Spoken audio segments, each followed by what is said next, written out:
Me gustan los hamburguesos de queso. Kevin, ¿cómo te pones muy gordo? Haz ejercicios. ¿Por qué me fascina la comida rápida? No más. Va a entrenar, Zacarías. ¿Están vendiendo los carne con queso?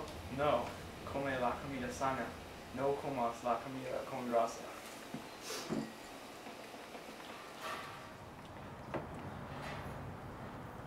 Hola, Zacarías. Este es mi gordo amigo.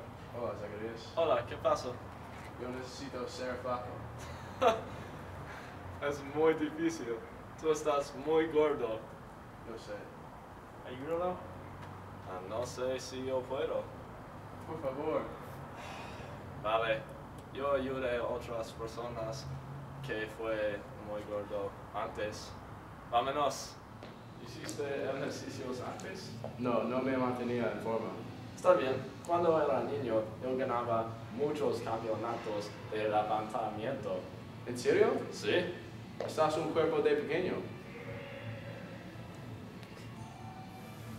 Lo siento, no te sientes encima de mí. Yo necesito ir al baño. ¿Qué estás haciendo? No sé. No hagas. Vale, lo siento.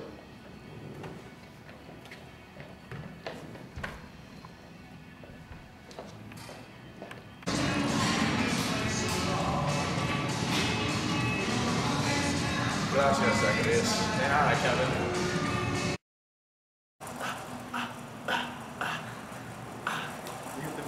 You're videotaping this, right?